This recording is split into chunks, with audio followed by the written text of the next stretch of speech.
Bonjour à toutes et à tous et aujourd'hui on se retrouve pour une nouvelle vidéo achat manga. Si tu me suis depuis assez longtemps sur la chaîne, eh bien normalement tu es au courant que j'ai pas mal de séries qui sont pas encore totalement finies, il y en a qui sont pas du tout finies et que j'arrête d'acheter des nouvelles licences. Et petit à petit ma collection commence enfin à prendre une véritable forme. Et c'est exactement ce que j'ai fait pour cet achat manga, c'est-à-dire que j'ai continué les achats de mes séries afin de pouvoir les compléter. Néanmoins, comme je suis pas du tout un homme de parole, j'ai quand même acheté deux nouvelles séries et puis j'ai reçu une série de chez Pika Édition. Évidemment, je les ai lues et je vais t'en parler un petit peu. Donc je commence tout de suite avec le tome 1 de Violence Action ou Violence Action aux éditions Pika. Je te l'avais montré, il me semble, lors de l'achat manga précédent, si je dis pas n'importe quoi. Et on va suivre l'histoire de Kei, une jeune étudiante de 20 ans, qui en vérité est une tueuse à gages. Alors ce que je vais te dire là, je l'applique à moi, et encore une fois, c'est pas une vérité absolue, mais je pense que pour pouvoir apprécier une œuvre, il faut pouvoir au minimum s'identifier à un personnage. Et en général, quand on commence une série,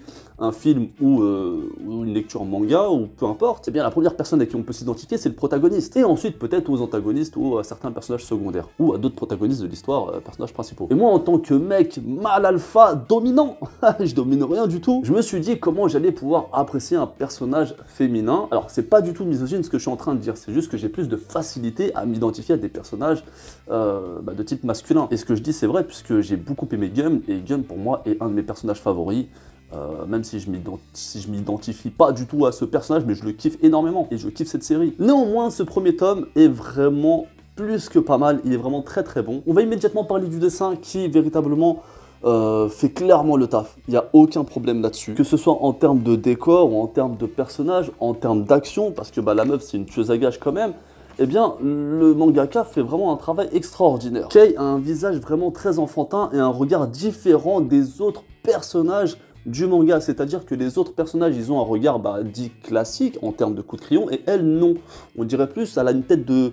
Tu sais, les pop, là, les petites figurines Dragon Ball, One Piece, toutes les licences que tu veux, elle a une tête de pop. Ce qui fait que le personnage, comment il est écrit et comment il est représenté, eh bien, il y a un gouffre énorme. Je te dis, mais comment cette petite fille-là, avec cette tête de poupée, peut être aussi dangereuse? Il y a beaucoup d'actions, ce tome 1 est raconté un petit peu comme des petites short stories, mais avec un fil conducteur, bien évidemment. Et Kei, le personnage principal, rentre dans la case des personnages que j'aime le plus, en termes d'écriture. Car elle fait partie de ceux qui sont totalement, ou plus ou moins totalement détachés de la vie, ils sont pas vraiment sur les réseaux sociaux, ils n'ont pas vraiment les codes sociétales que nous on peut avoir en tant que personne lambda, beaucoup de nonchalance également, et pour elle, encore une fois, tuer des gens, c'est normal. Au début on se dit que c'est juste une tueuse à gages, alors qu'en fait non, c'est une jeune fille qui a envie d'apprendre plein de choses, qui a envie de suivre des cours, et qui parallèlement bute des gens quoi. Donc c'est un véritable coup de cœur, je te conseille véritablement Violence Action.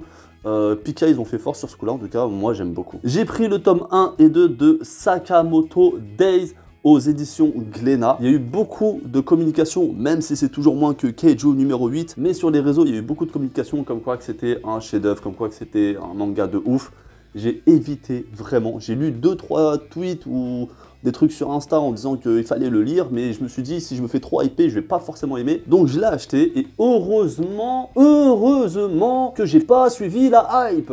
Parce que sinon j'aurais dit le manga il est pourri. À mon sens, les gens en font un peu trop, même si c'est un bon manga. Et évidemment que j'ai beaucoup aimé et j'ai clairement envie d'acheter la suite et je vais acheter la suite et je vais finir la série si ça continue sur cette dynamique. On va suivre des aventures de Taro Sakamoto qui est devenu un père de famille rondouillard, d'accord? Et c'est un gérant d'une supérette. Mais avant d'avoir cette vie de père de famille rangé, le mec c'était le meilleur des meilleurs des tueurs à gages, avec un corps athlétique et tout ce qui va avec. Néanmoins, par un concours de circonstances, eh bien, Sakamoto va vite se faire rattraper par son passé et va devoir, entre guillemets, reprendre du service. Et ça, j'aime beaucoup. C'est très banal, c'est très cliché, mais vraiment, ça marche. C'est assez simple, mais comme je viens de te le dire, ça marche. Des fois, il n'y a pas besoin de faire compliqué pour que ça fonctionne en vérité. Les deux tomes, je les ai dévorés, même s'il y a certaines facilités scénaristiques qui, moi, m'ont un petit peu gêné, mais en vrai, c'est pas méchant. Je vais te donner un exemple.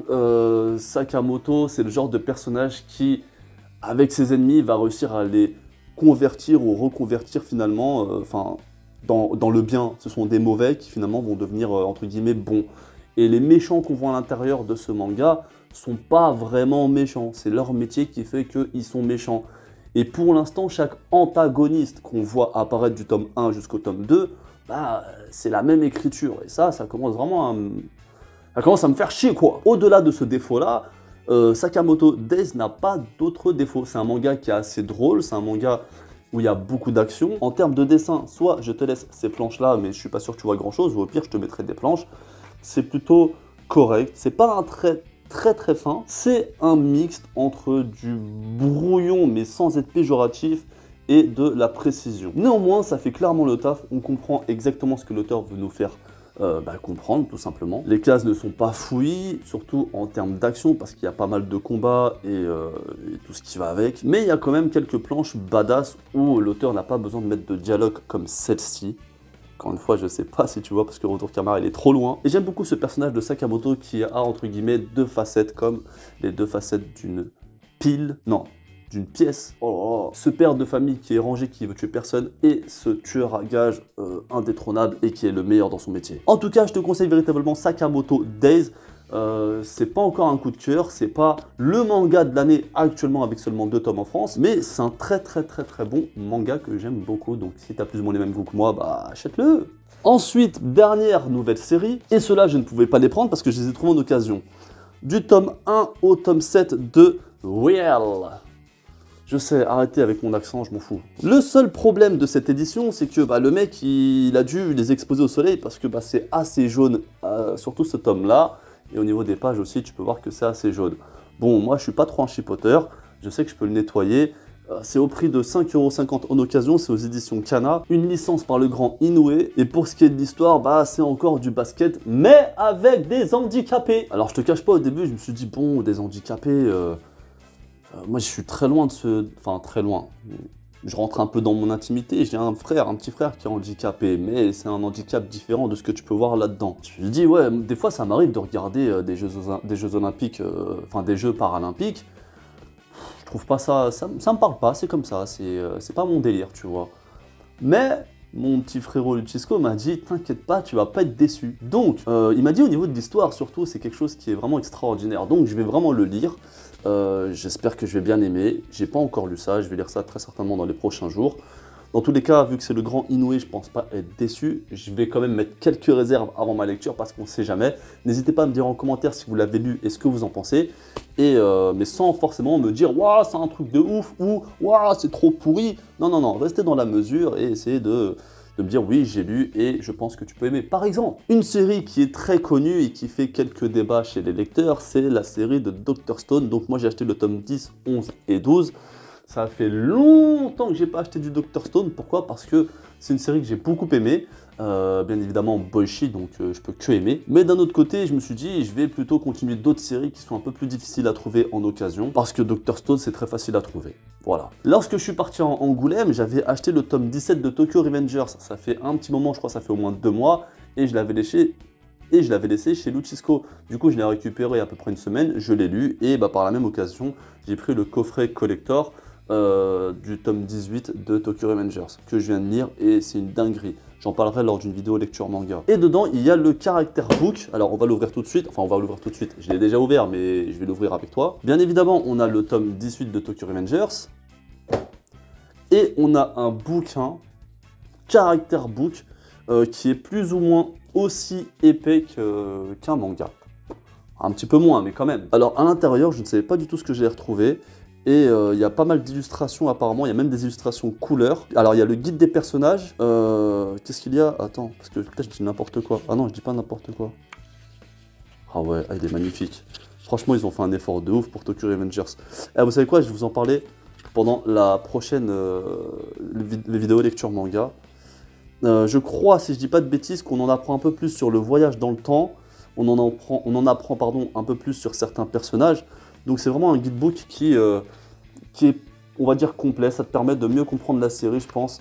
Et c'est pas juste des lignes pour remplir des pages blanches, en fait. On apprend vraiment pas mal de choses. Par exemple, là, il veut se venger de Draken car il l'a humilié.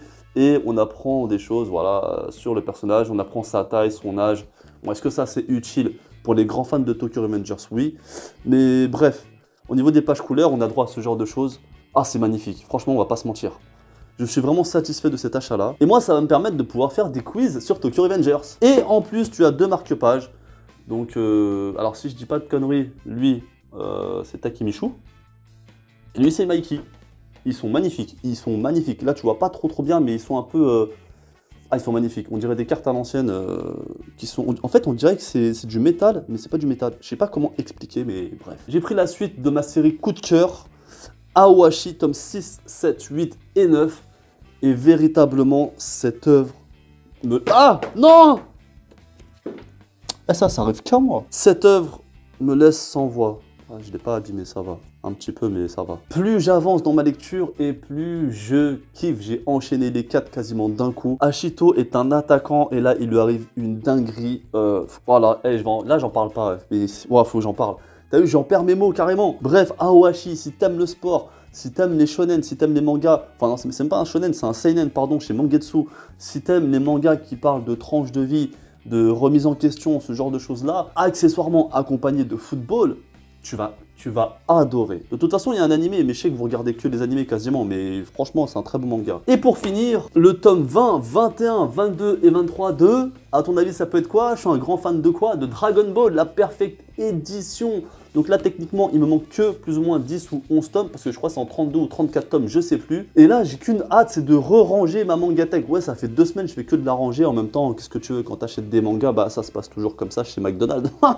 Enfin bref, donc voilà, c'est tout pour cette vidéo achat manga. N'hésite pas à me dire en commentaire ce que tu en penses. Si t'as des licences à me conseiller, c'est avec grand plaisir. N'oublie pas le petit like, et puis si t'es toujours pas abonné, abonne-toi!